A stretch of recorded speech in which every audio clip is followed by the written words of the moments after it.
when we spoke a few weeks ago, when I asked you how you were, you said your body was 30% functioning and your brain was 60%. How is it now?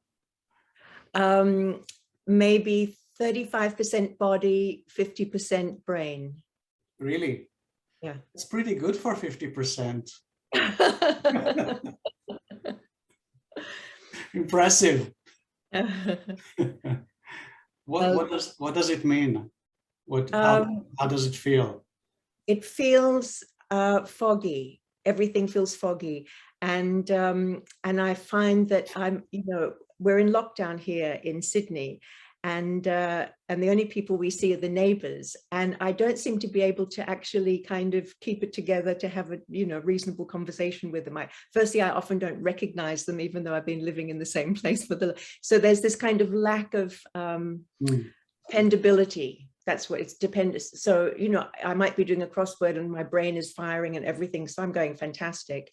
And then half an hour later, it's all foggy again. And I don't really have much of a grasp. So I've got an unreliable brain. And do you have any sense of kind of regularity or some rhythm, or is it just completely random? Well, the rhythm, basically, when the body goes down with these ME crashes, the brain goes with it. So that's the rhythm. And when I come out of the crashes, I get more brain power. So that seems to be, but within the crash, there's no real telling, there's no real telling. I mean, with the ME condition, when it first started, 27 years ago now, the brain fog or the lack of cognitive ability was so extreme. And that they were in the days of when we used to write checks, we used to write checks. I couldn't comprehend it, even though I've been writing checks my whole adult life. I couldn't put the date and the amount and the pay. I couldn't do it. It was too complicated, even though there were such little information, but it would maybe take me 3 or 4 days to be able to focus enough to write a check. So that's how bad it can get. And for many people, it can be much, much worse than that. So I've managed to get through the last 27 years with enough brain power to do, what I've needed to do. But sometimes, it's like I struggle to read the research on ME because I haven't got the brain power to absorb what's being, what's being relayed. Yeah.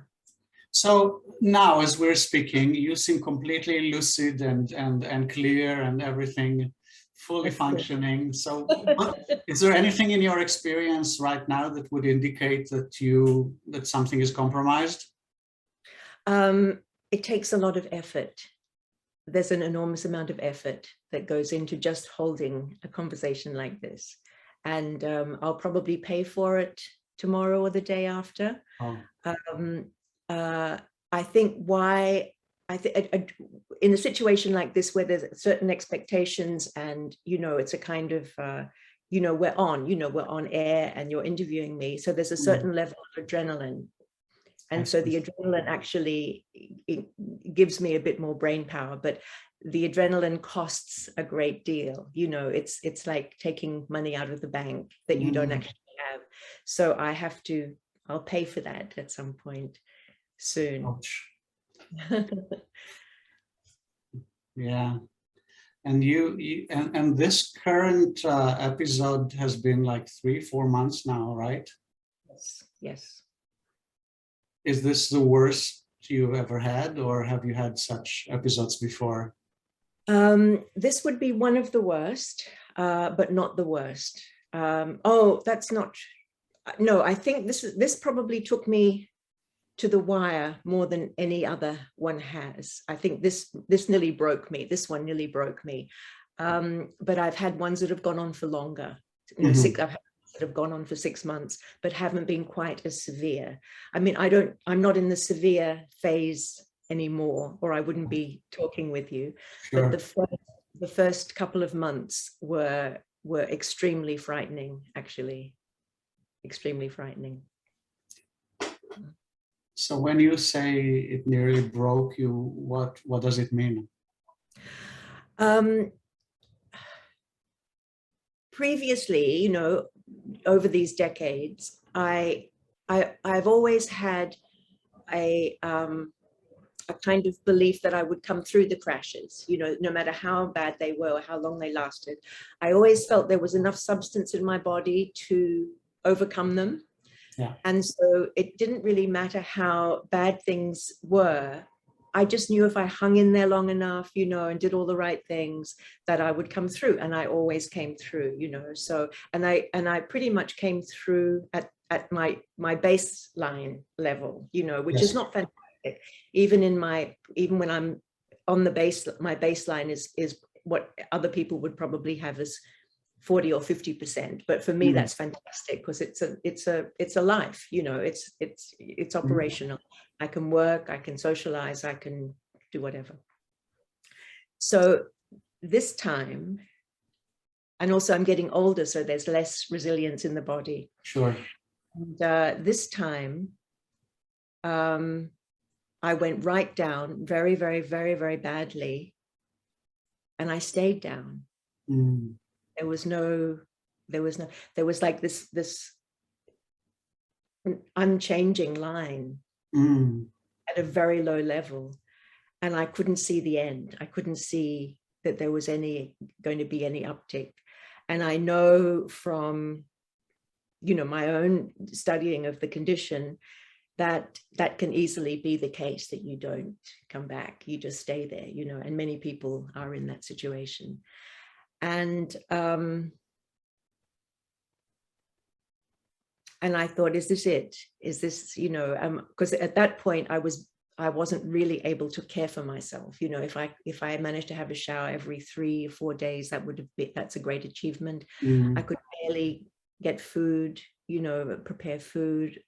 I was essential, and I felt terrible. It wasn't just a lack of energy. It was a deep unwellness, you know, of a very unpleasant kind, and very little brain power. So it was miserable. It was almost like not a non-existence, because you were existing, but it was the kind of existence that was so unpleasant that really you didn't want it. If I knew that if that was my life, I didn't want it. And I said to Jesse, my partner, if this is it, if this is what I'm facing as a permanent thing, I don't want it. I'm not sticking around for this. And it was a very, you know, yeah, I broke down in front of him. I broke inside, because it was like I'd never been at that place before, where you just see the whole thing crumbling, the whole physicality crumbling, getting more and more transparent, you know, and you can easily see the end easily. It's not like it's something far away from you. No, always death is some distance. There's always a distance. And there was no longer a distance. Everything was very immediate. And not that I was in the process of dying, but I suddenly was in another territory, not being unwell, but in a new tunnel. You know, I was in a new, and the territory was new. And I didn't want it, you know, I really didn't. I didn't want to exist like that. I just knew I couldn't do it. So that's when we stopped having our conversation. Wow, you would have to guide me here, because I've never had anything that even gets close to what you're describing.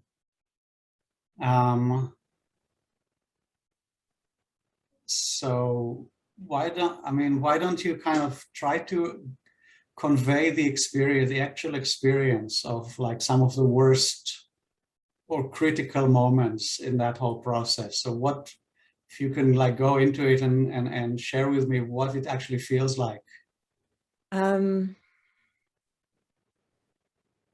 Well, I have to draw on memory, because I'm not still in that place. Yeah. I mean, for me, the really pivotal moment came, and it was pretty desperate, really, because I didn't have a doctor or a naturopath. You know, I didn't have anyone that I had been seeing. I've seen 1 million people, excuse me, the years, and, there is no cure, but there are steps you can take, like acupuncture and diet and supplements and so on, that can ease the symptoms and actually give you, a little bit more power, improve your baseline a little bit. But I didn't have anyone like that. And because it'd been some time since I'd had a crash. And I think we were going into lockdown about that time or just before. And I didn't have the brain to find someone, to go through all of I didn't have the brain to look at all the research for ME to see if there'd been anything new, or, I was just I just felt so helpless. And Jesse he's a marvelous support. He's just so patient and so caring and so loving and so fantastic, but he's not a medical person, and he's swimming in the sea. He doesn't really know what to do when it happens. Yeah. And I'm not someone who finds it very easy to ask for help. Most of us are pretty proud, and we don't, and every other time I've been able to deal with it. I just kind of go to my room for however long it took and wait it out, And this time I sat him on the couch. I didn't know what I wanted to say, but I just started howling, and basically I think I was screaming. I think it was just like a wounded animal, like, please help me, just please help me. And I don't even know how you can help me.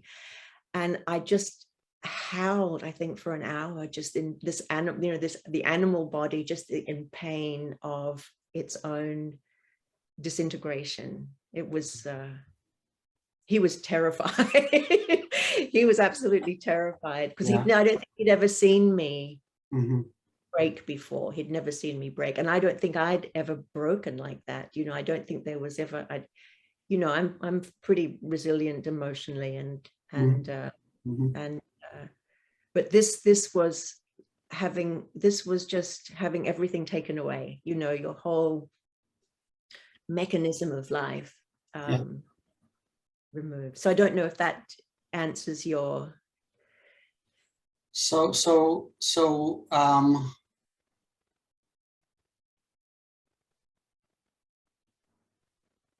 Considering that I never had that experience, what does it actually feel like when you say your body is kind of disintegrating? Well, I think until it's either taken away from you to that extent, or until it's taken away from you to that extent, you don't realize that your whole life is dependent on this organism. You just it's so close to you. It's the fish in the water. This is your modus operandi, and there's no separation, we feel, between ourselves and the body. They tend to be, one and the same. Even though they're not, they tend to be one that we tend to experience them as one and the same thing. So you go from having that apparatus completely available to you, or even incompletely available to you, but still a viable condition, to not having that apparatus available to you, and not having an inner cohesiveness. The inner cohesiveness was crumbling, because the brain was crumbling, the body was crumbling. So what is it that's actually even able to navigate, the territory? So, so I don't know if that was. Well, it's interesting the language that you're using, because you're referring to yourself possessing a body, which already implies that they're not identical, or that there is you, and then there is the body, which is a device or an apparatus or something that you can have or not have, or on the way of losing. So how does that? I think because I don't have that experience of being separate, of seeing myself separate from my physical form, I'm curious about what's your perspective on that.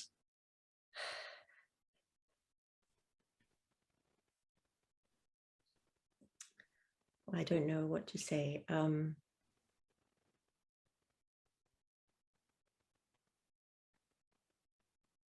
I think because one witnesses the disintegration, something witnesses the disintegration in the brain and in the body. And it does affect one, whoever this one or whatever this one is. Mm-hmm. But one is able to observe the disintegration, if you like. So even though the, the farm is on fire, there's someone watching the place burn down. Something is watching the place burn down. Well, but it's very... No, as the way you're describing it it kind of brings, I do have actually something I can relate to, which is that a few years ago, I experimented with a few, what do you call it, mind expanding or mind altering substances, ayahuasca, San Pedro, mushrooms. And in all those cases, I was aware that even when the phenomenology, the circus of appearances and of distorted senses and of the body kind of doing its own thing was happening around me, I was very aware that who I am in the midst of all that was completely untouched. Yeah. Including the terror of not knowing what's up and what's down, and my body kind of changing shape and losing the sense of space, where I am in space, etc. So it's terrifying, and I was terrified, but there was part in me which was aware of being terrified. So that's kind of what I can relate to. Yes. And I think as time has gone on, and this is why, I think it's very interesting that we think, at least I think, and I think it's common, we look on illness as something that happens to us sometimes out of the blue, or, but it's always a foreign entity. It's like, here's us, and then here's illness. It's like, what happened? But I'm more and more coming to understand, or my perception of the whole thing is changing, that it's very integral to the human experience. It's actually part and part. We're in a decomposing meat sack, and so there's an inevitability at some point of these things occurring to the individual, occurring to one. Right. And I think they occur in the same way that, we have these great challenges in life in other ways, in our career or our relationships or so on. That illness is a spiritual condition. It's a threshing floor that changes you. It changes you. And I think part of that change is the breaking of you, that I feel with life that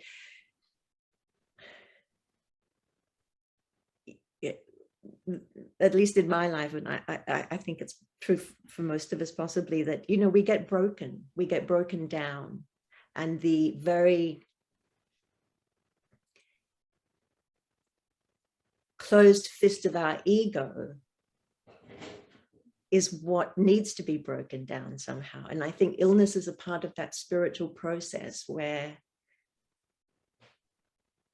you can't hold your ego together anymore. You can't do it because you don't have the apparatus to do it. And so there's a permeability that isn't there with the arrogance of health. There's a power to having a body, a functioning body, that can be very presumptuous, very, very presumptuous. And it's not until all of that's taken away that you realize you don't actually have anything, you know, at all, any real control at all. And that's powerful. That's very powerful. That's very, very powerful. That's very, very powerful. And also this, the intersection with your life and the end of your life becomes very immediate, you know, becomes very, very immediate, because it's no longer an abstraction. You're on on the moving passageway to that thing. It's very clear, you know, it's very, very clear.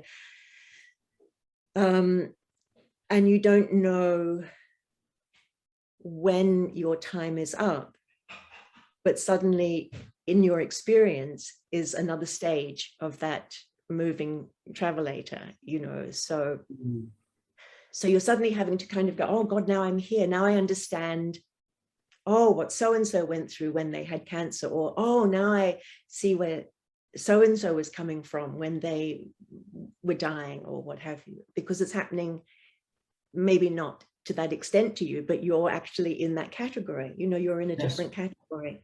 And so every time the category changes, it changes you, because you just lose a little bit more. It's another language.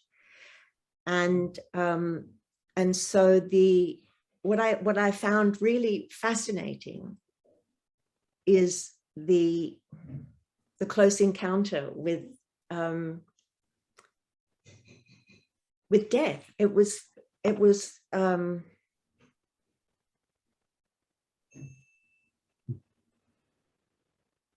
firstly because I wanted it so badly. I wanted so badly not to be in the body anymore and suffer anymore. It's pretty you know, I would go and have a bath, and I would be lying there going, I mustn't do it, but everything in me just wanted to put my head in there and not just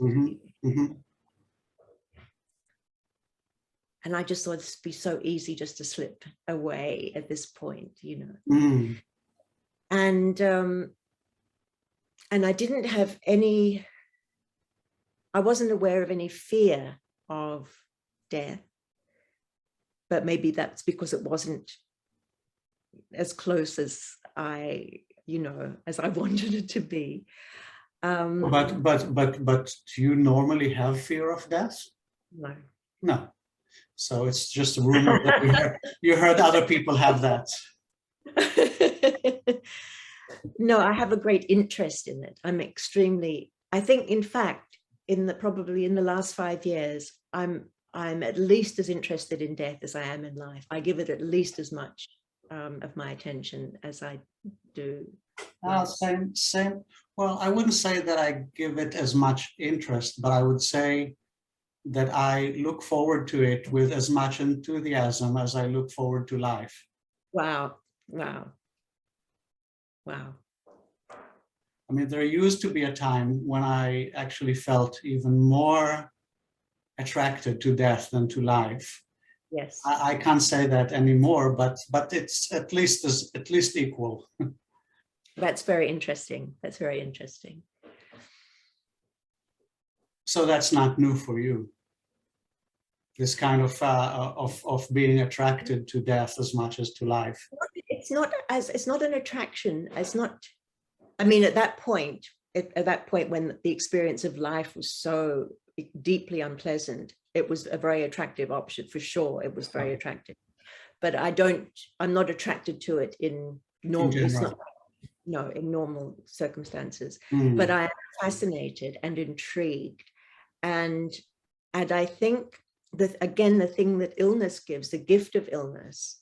And I see it as so integrated now, rather than as this thing that comes at you, you know, a foreign entity. I think it's very intrinsic. That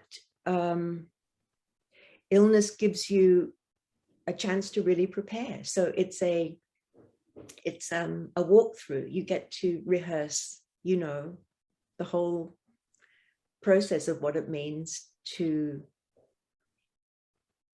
say goodbye to this world and everything in it.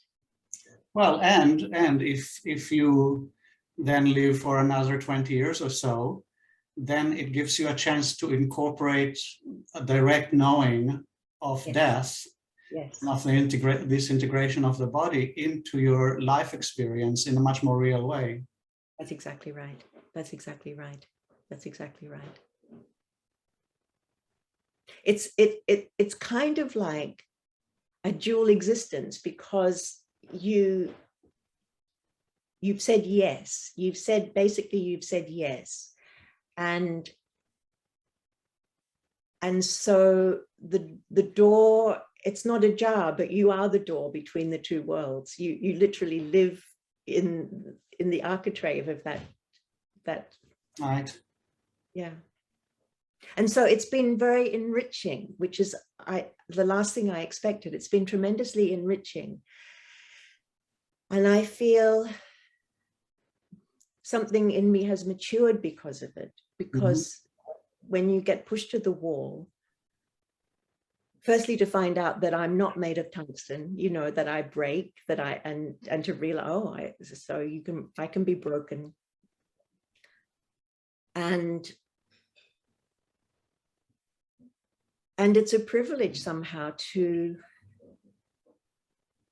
still be here and have come so close in that way. Yeah. So there's still in me a fight against it on days. There are days of real frustration and despair and anger and self-pity. Because 27 years is a long time to deal with something. Right. And to have to manage it every single day, for there never to be a day when you're not dealing with it. And I pretty much allow those days to be there. I don't feel bad about them. I think it's fair enough, I check in with my partner regularly to make sure that I'm not imposing it on him, that he doesn't have to deal with it. He seems pretty oblivious to everything, really. So it doesn't really matter. He's just lovely and he just gets on with it. And, I'm like, oh, okay, fine. And I don't know where I was then. Well, let me ask you, because in like the first couple of interviews we had, when I asked you about your daily experience, it sounded completely delightful and full of delights. And so this is kind of a background, or is it what you're describing now? How is it interwoven into the sense of delight? When things are really bad physically, there's definitely less delight, for sure, because you're just in a very distressed physical state.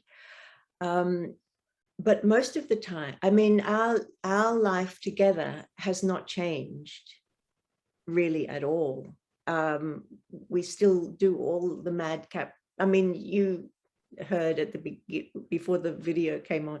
So that is really the quality of our life together. So when the self-pity and the despair comes in, they come in and they have their time, and it doesn't usually last more than a few hours, or maybe at the most a day or two. So that's not the baseline. The baseline is an inner well-being, if you like, and a delight. And then there's rain clouds. There's also rain clouds during a challenging time, and they're not that they're welcome, but they're certainly not denied, or they're not made to feel that they shouldn't be there, because they're part of the story. And it would be weird for them not to be there, and not to be part of the story.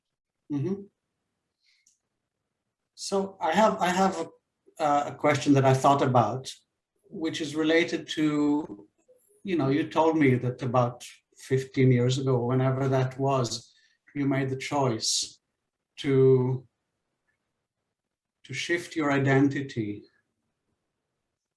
and be established as the eternal, non-historical, shall we say, self. Mm-hmm. And that was also, interestingly, that was also, in a way, you were pushed into that choice, not through a physical crisis as much as through a mental crisis that, in a way, forced you to make a decision. Yes. So what would you say about kind of the different similarities and the differences between the choice you made 15 years ago and what you find? Wait, just 1 second. Ruti, hi. Yeah. Ruti needs the car key. Here you are. Okay. Happy birthday, Ruti. Oh yeah, that's right. Where were we? The difference in the sameness between the, I sound like between the two crises, the emotional. I think I have a whole kind of bunch of question marks around, the fact that you made that choice 15 years ago and you established yourself mm-hmm. as that eternal, non-localized self for many years now. And now, and the fact that you're going through this crisis now, and some kind of, how do the two, what's the relationship between the two? Well, I don't think it's necessarily personal to me. I think that it takes these pressure situations to bring about change, to force change. Otherwise, as humans, we coast, and we have a need to be comfortable, and we like to stay comfortable. And so these, torpedoes come and they explode in your face, and then you have to find your way through somehow. And you usually don't find your way through in one piece, or the pieces all get rearranged into a new order. So I would say that would be true. I think this 3 or 4 month period has rearranged some of my pieces, actually. And given me a respect for the whole life process, from youth and health and all the rest of it through to this stage. Mm. So that arc of understanding has been very valuable to me.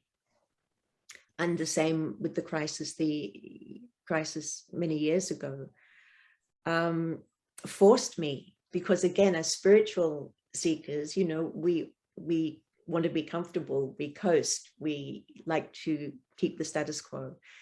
And that completely destroyed any status. I didn't have a status quo. And so I was forced to take a leap in a new and terrifying direction. Right.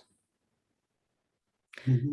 So, and that's why I keep coming back to this point that from what's starting to be my understanding, that illness is an integral process, an integral growth process. It's part of the palette that life has to shape you, because it reshapes you. So right. Yeah. Well, do you think that the fact that you were already to quite an extent established in the sense of self, that is not your body, mm-hmm. it's not your personal, history, etc., changed in some way your experience or your relationship to your experience in these last few months? Definitely. Definitely. I would. It's kind of hard to know, right? Because you It's don't have hard, anything to compare it with. it's hard to know, but I think it would have been much, much harder. And I think the sense of brokenness would have been much. I mean, I read the forums, of the ME patient forums, and I can hardly bear to hear their story. I can hardly bear it. Because they don't have a basis in themselves of some kind of inner security of a place, basically a place, even though, you know, the torpedoes kind of certainly come very close and certainly, you know, have an impact. There's a thread of stability that doesn't really change, you know, even in the brokenness. It seems to, even if I can't identify it, it's there and it hasn't gone anywhere. I realized as part of this process, even when I thought I'd, you know, fallen into the flames and was completely lost, nothing had actually changed. You know, when the storm passed, I was back, or not even back. Nothing had, there had been no discontinuity. So if you don't have that, you're relying on the very same parts of yourself which are breaking down, you know, in a sense. You know, well, that's not exactly true. That's not exactly right. For the people who haven't got a place where they're not established in something unchanging and undependent, not dependent,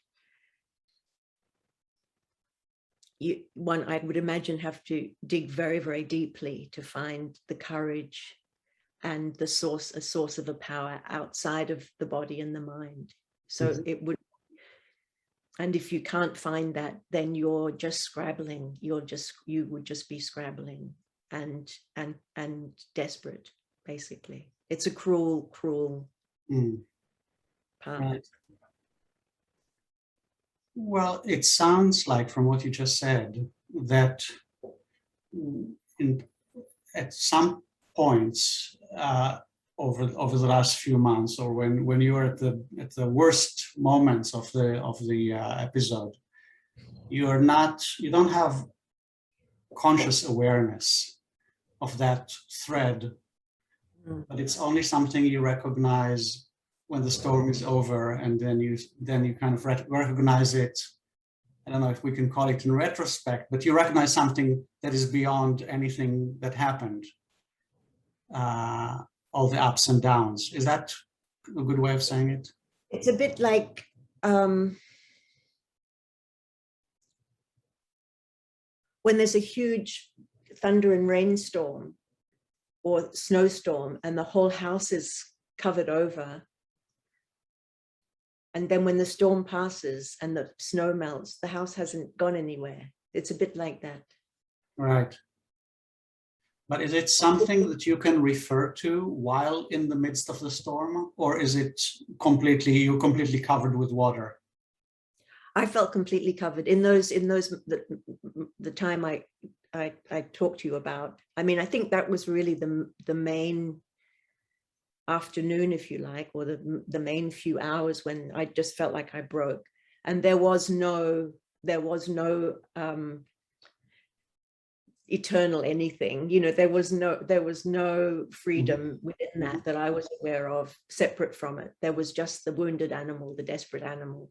And that's all I knew, and the cry came from that desperate animal. Yes.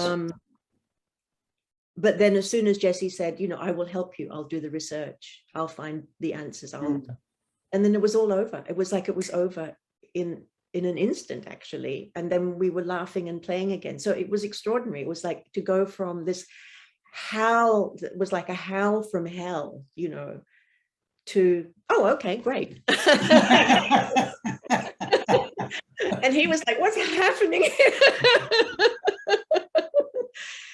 So it's a bit. Oh, this is fascinating. Let's stay with that shift for a moment, because would you say that, like, a moment before the shift happened, you were completely absorbed or identified with how you felt in your body and all that, and then something happened and you snapped out of it? Is that that's what it sounds like, but how would you say that? I think the howl came from just being so lost in it. I felt completely lost and helpless and unable to help myself or move forward. And just wanting to die, basically, because I didn't know anything. I didn't have any other solutions. And then when he stepped forward and said, I'll take care of it, I'll put the burden on me, basically. And so I had no longer any fuel for the storm. There was no longer anything feeding this. It was like bless him, he had pulled the desperation out of me because he'd stepped in. Yeah, that's very powerful. That's very powerful. Also, because I get a sense that you felt completely alone. Yeah. And that was part of what fed the desperation. Yes. And the moment somebody else stepped in and said, I'm with you, yes, that completely changed everything. Yeah, it did. See, up until that point, he'd been incredibly patient, and never made me feel bad about being unwell, and never doubted the illness or thought I was making it up, or, he was just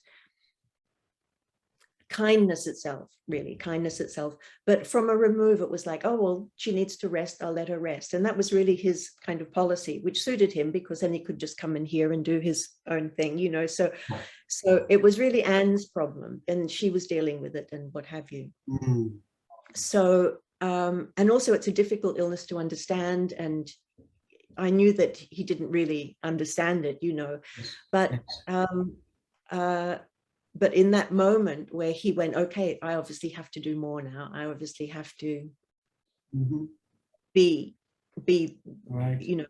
Take a lead in this, because she's lost it. She's completely lost.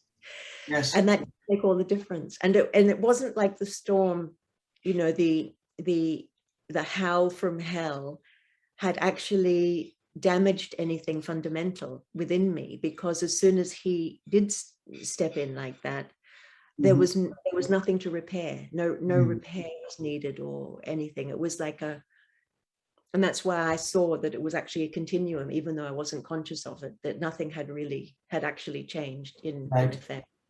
Yeah. And that was very reassuring to see that even though you can be completely lost in something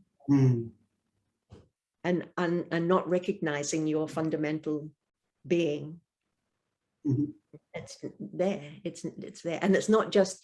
It's there in everyone. It's not. I'm not a particular case. Actually, that being is the ground of everyone, and it's there for everyone to tap into and for everyone to discover.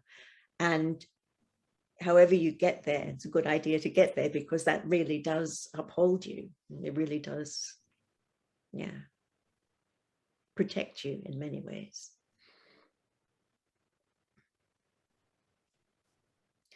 And it's just a pity that most of us have to go through these ordeals in order to either discover it or to commit to it, or to I don't like using the word surrender, but really it's like making that the most important thing. Normally, as we seem to have to go through these terrible situations that force us into that recognition of ourselves. Well, that's something I wanted to just ask you is, do you feel that what you have learned, what you are learning, can be communicated or can be useful for other people, or is it something that is so much you have to go through it to really understand it, kind of thing? Well, again, as I keep pivoting to this point where I feel that illness is integral to our, human beinghood, not an alien something. And I think the more we can learn and understand about it from people who are talking about it from their own experience, then the better prepared we'll be when the almost inevitable will happen for us at some point. So I also feel that to be able to speak about it without there being a sense of victimhood, I think it's really to bring it into the fold. It's a bit like bringing the devil into but not the devil. It's a bit like bringing the unspoken into the living room and going, oh, we need to really talk about this. We need to establish a dialogue with illness and death and dying in order for them not to be so untouchable for us, so far removed from us, and that we suffer terribly when they suddenly make an appearance. We don't know what to do. We flounder because they haven't been invited, and they're still not invited. And so they remain alien, where in fact they belong to us and we belong to them. And so I think the more that they can be incorporated in our conversations and we can make friends with them and go, oh, this is how I'm learning about myself or about life or about how to deal with this or how to deal with friends in this situation. So it's very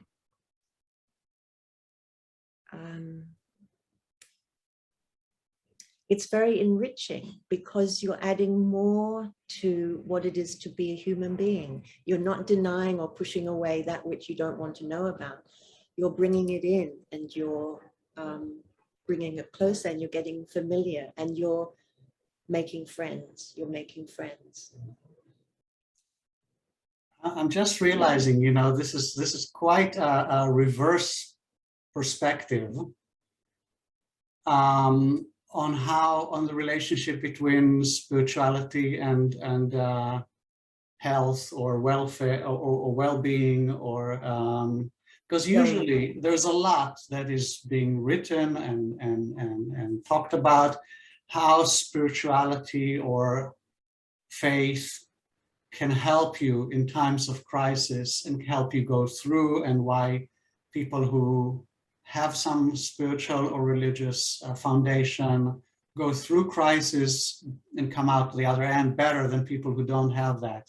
Mm-hmm. But this, you're talking about the reversing that, which is how can we use the fact that we go through crisis and health issues and eventually death to actually teach us about our spiritual journey and our journey as a human being, and really use that in the other way. So use the challenges of life and of the body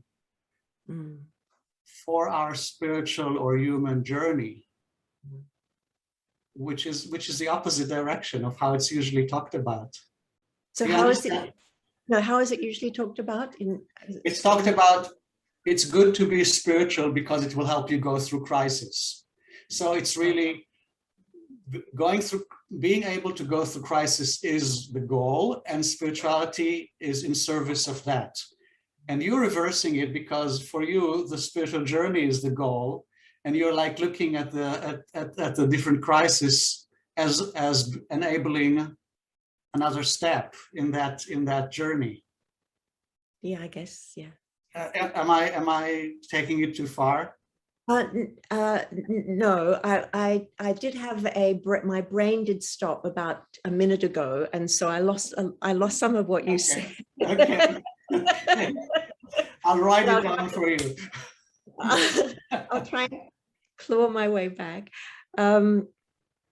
I think it's important to see it as an integral part, as something so, again, because we are a decomposing, sack of meat. This is our reality. This is actually our reality.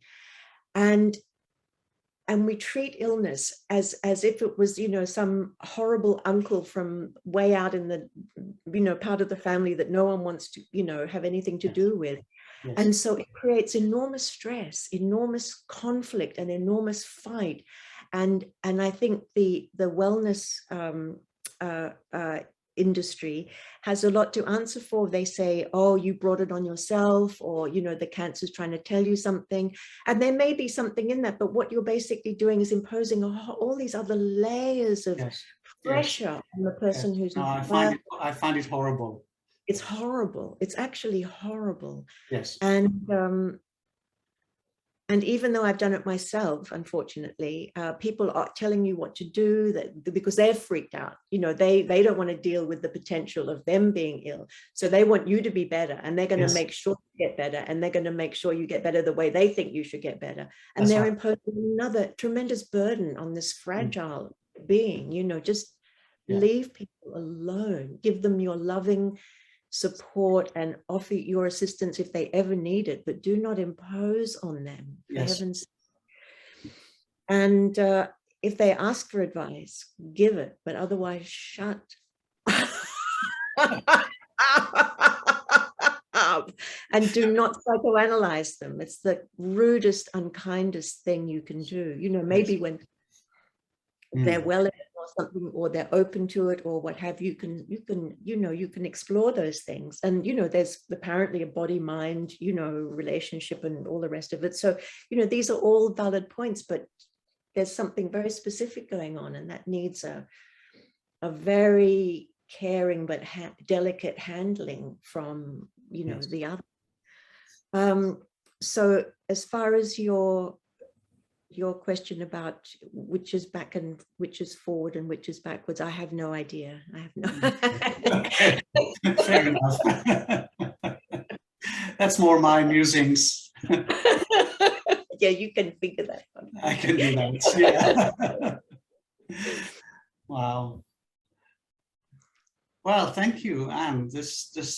I'm sure there's a lot more to talk about, but I think for kind of the first hour of discussing this issue, that's plenty. What's your sense?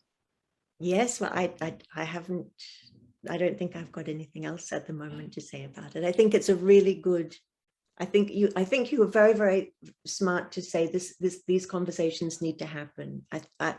I really do think that it's incredibly valuable, and they shouldn't be the exception. They should be we should all be just immersed. This should just be part of our, like migraine, headache, or what. It should all just be a part of our regular understanding and exploration and our humanness, because this is it's the other side of having children born.